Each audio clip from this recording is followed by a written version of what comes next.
So this video goes with some code I posted on GitHub that implements the VXI11 protocol using the Rust programming language.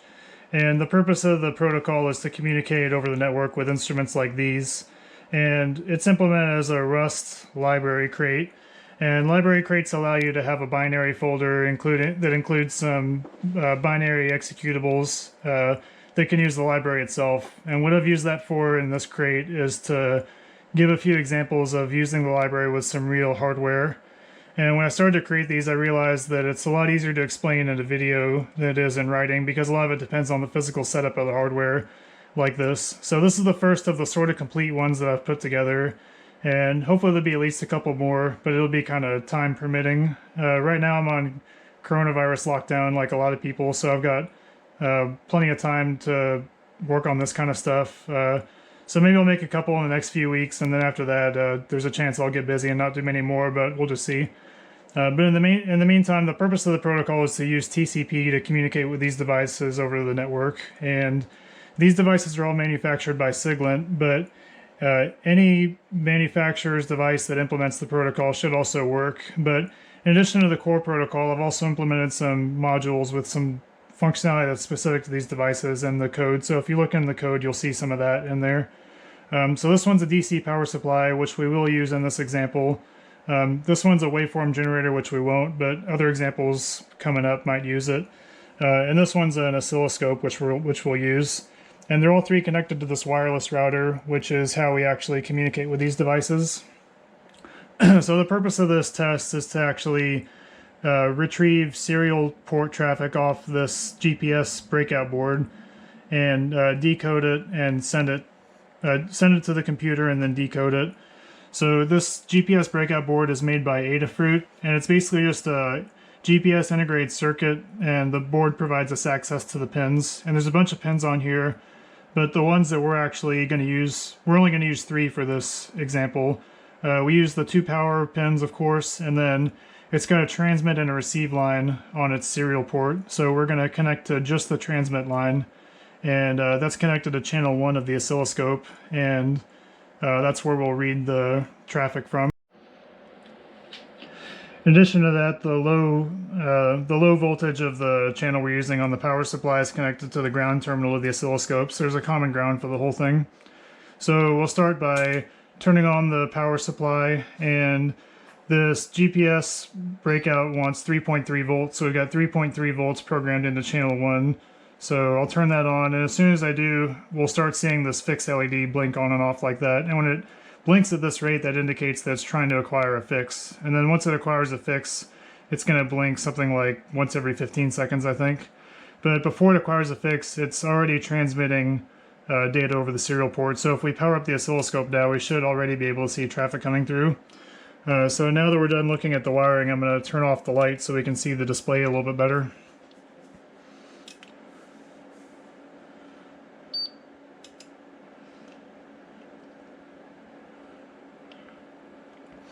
So when it comes up, we can see these transmissions coming across like this, and you can see that in between transmissions the voltage is high. So a high voltage for a long period of time indicates that the line's inactive, not transmitting any data. And then we can also zoom in on one of these transmissions to see what it looks like when it does start to transmit a frame.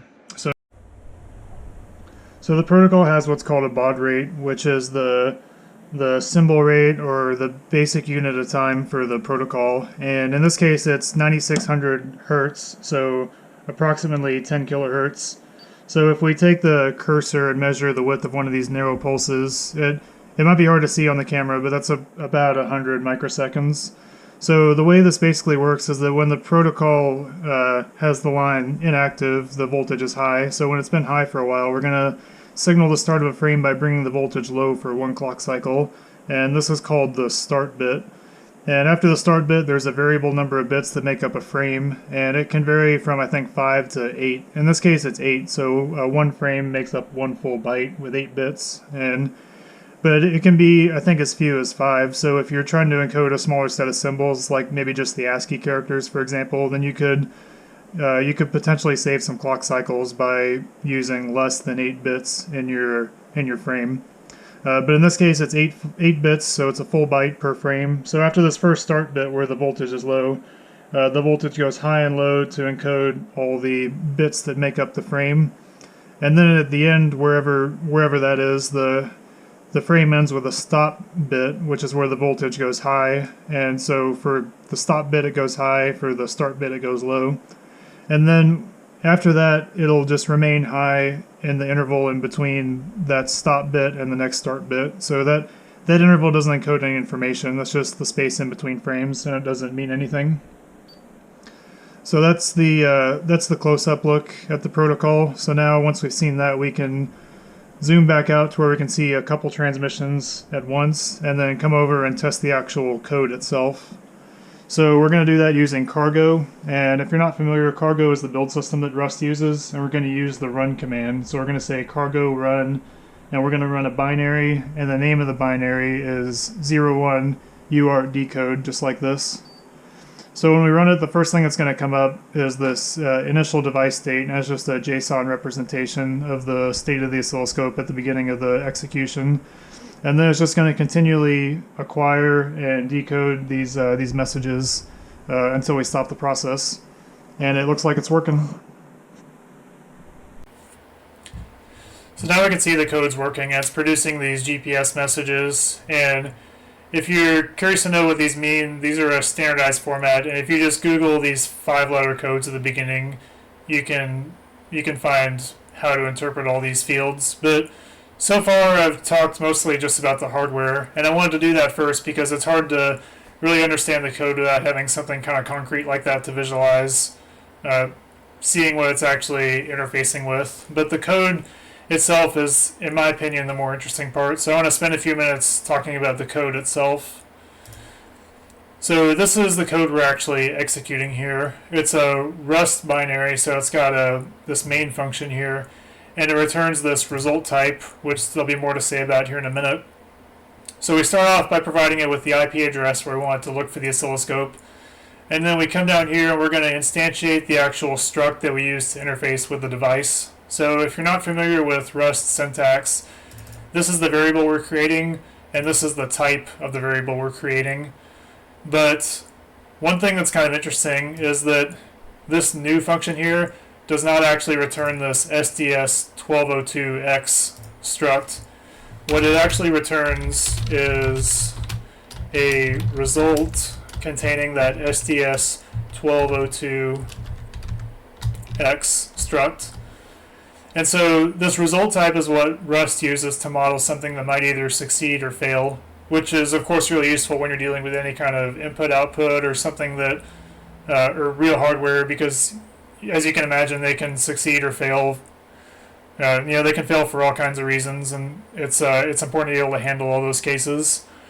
And so one thing that Rust provides that makes it really particularly ergonomical to deal with these kinds of errors is this question mark syntax. And the way it works is that this result type can return either an OK modeling a success or an error modeling a failure.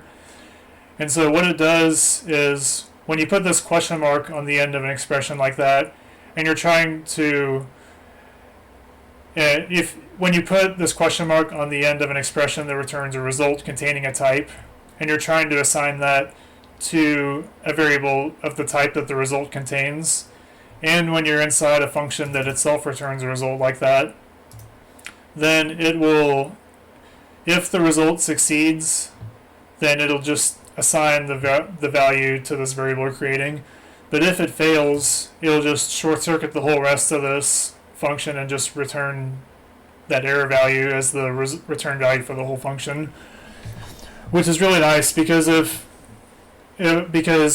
you don't have this, then in a lot of other languages that you may be familiar with, like Python or Java, you generally have to do with these try except blocks in Python or these try catch blocks in Java, and they're a little bit of a pain to implement because you have to kind of explicitly handle each error case that you could encounter. So what I used to do in those languages, and what I think a lot of people do, is that the first time you're working through something when you're trying to just get the algorithm to work, you basically just let it crash if there's going to be some kind of error. And I used to do that, and I figured I'll just come back later and actually handle all these errors the proper way. But in Rust, actually handling them the proper way is so easy. About 90% of the time, it's as easy as just putting a question mark on the end like this. So it's so easy that you really just might as well do it right the first time. And so, A, it saves you a lot of work coming back afterwards to have to do this. And then B, all that extra syntax that goes with error handling is kind of a lot of extra clutter that tends to obscure how the algorithm works, I think, in a lot of cases. So it's a really nice feature that Rust provides, and in this code I use it all over the place, as you'll see. There are some cases where it's not quite as easy as this, and there's one at the end here that I'll get to, but I want to kind of cover things in order. So the next thing I do is I output this JSON object representing the initial device state, and this is created by this library called Serday, and it's short for serialization, deserialization, and it's a really nice, well-developed library that's used really commonly in Rust, and there's a lot to say about that, but for now I'll just say that we use it here to output the device state in JSON format. And you can see twice in one line we use this question mark syntax to handle errors, which is really nice. So we come down here and we set up the oscilloscope. We just set the voltage division and the offset. And then we send this command that basically just tells us that when we ask for the waveform, we want the whole thing. And then we enter this infinite loop where it's just going to capture the samples.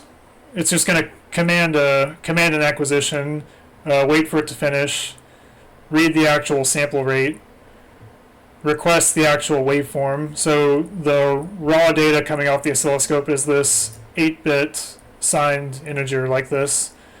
And then we've got a function here that decodes it using that format we talked about, the UART protocol. So it takes a reference to the raw data. It needs to know the sample rate. It needs to know the baud rate. So that's that basic clock cycle that we talked about with the protocol. And then it also needs to know how many bits per frame. So we tell it all that information. And then it decodes it into bytes. And then we decode those bytes into a string. And this is an example of one of those once in a while cases where it's not quite as easy as just putting a question mark on the end. Because for the question mark operator to work, the error types have to be the same. And in some cases they're not. Like this is the type of the error this returns, if it returns an error, is not the exact same as what this result expects up here. So you have to do this mapping function, but still it's pretty easy. It's still pretty nice and clean. And then all we do is output the line we received, and then just keep repeating the whole thing until you kill the process. So that's about it. Thanks for watching, and be on the lookout for more of these. Thanks.